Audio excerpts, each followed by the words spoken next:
people assuming that because you are someone's child, you have to be loved the same way as other children. Is it a must? I've heard many people who complain, our parents don't like us the same. Life is not fair, it's normal. If you are not useful, why should you be loved the same way as those who are useful? Even Jesus, he loved John more than everybody else. These are facts. It's painful, but that's reality. If you are not useful, there is no need for you to be loved the same way and treated the same way like everyone. Are we saying parents should not love their children the same way? You should try, because you are human. There is another one, you send them do this, they don't do it. You send this one, they do more than you have asked them. You are not feeling well, this child takes care of you. The other one doesn't care.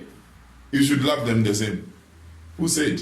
Jesus had 12 disciples. He had 3 whom he would go and pray up the mountain. You think the other 9 didn't want?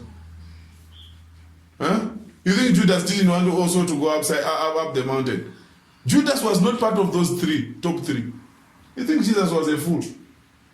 He knew, I have Judas, I just have to manage him, he's good at money. Although he's stealing part of it, I'm a prophet, I know. He's stealing part of the money, but at least we have something remaining. Judas will continue as treasurer. He couldn't replace him.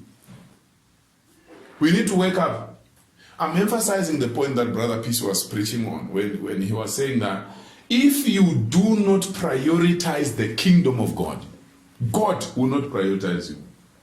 Jesus said, if you are ashamed of me in front of the people, I will be ashamed of you also in front of the Father. It's tit for tat. You think Jesus is a fool? Hello? Some people think, no, I'm a church goer, even if I'm lukewarm, even if I'm not doing anything, it's just fine, God will understand. God is not going to understand. God has a personality and God is the wisest of all. If you are not doing anything for God, he knows.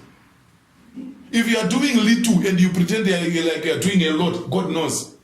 If you want to be prioritized by God, prioritize him first. Whatever you want to do for, or we want others to do for you, what should you do? Do it first. Friends, you can't cheat God.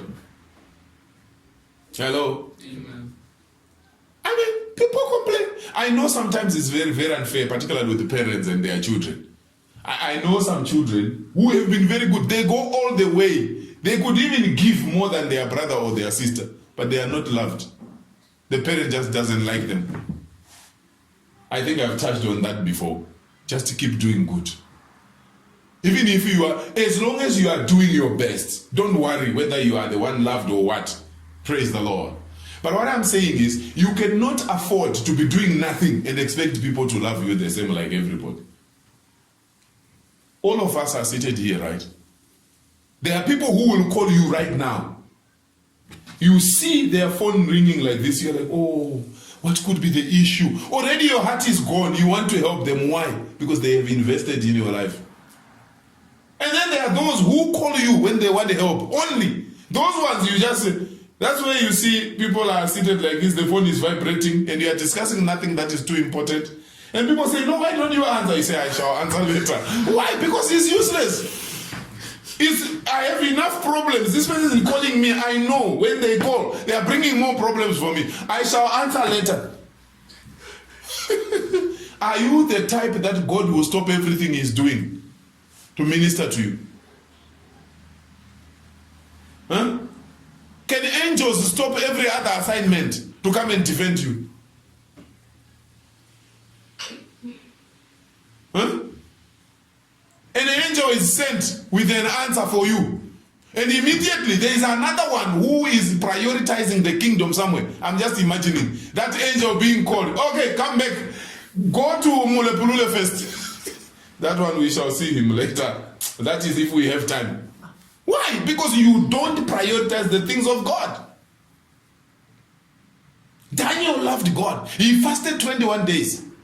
While he was fasting, the angel had been sent with his message to answer him. 21 days, the angel was upheld. Imagine how much work could have been done elsewhere by that angel. He was held by the powers of darkness. Archangel Michael had to leave everything he was doing to come. And he delivered that angel so that the angel can bring the message to an important man, Daniel. If it was you would think 2 angels stopping everything because of you. What are you doing for God? How useful are you? I want us to pray. Lord, grant me grace. I want to be a catalyst for the kingdom. This is serious. This is serious. If you are not useful to God, why would God really be concerned about you? Do you protect people that are not useful to you? Do you send food to people that are not useful? I don't know whether you're getting what I'm saying. Please, let's be useful in the kingdom. You are only going to be protected and nourished when you are useful. I always tell people, my mother, when we were growing up, when we come from school and we say, tomorrow we have general work, Mama, they said we must bring sickle. My mother will say, sickle. I say, yes, I say, okay. There's one sickle that stays outside the house. It's blunt. The handle is broken. It has got rust. If it is stolen, my mom won't feel too much pain. That is the one she will give you.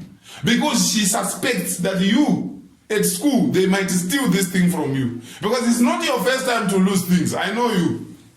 So she will tell you to take that sickle which stays outside. When it's raining, that sickle is rained upon by water, no problem. There is a special sickle which stays in the storeroom. That one, you touch it, you shall know. Why? It's protected because it's more useful. Are you with me? Why would heaven defend you? Why would heaven supply you? May God grant us grace. Let's be useful for the kingdom. Hallelujah. Let's go ahead and pray. Mighty God of heaven,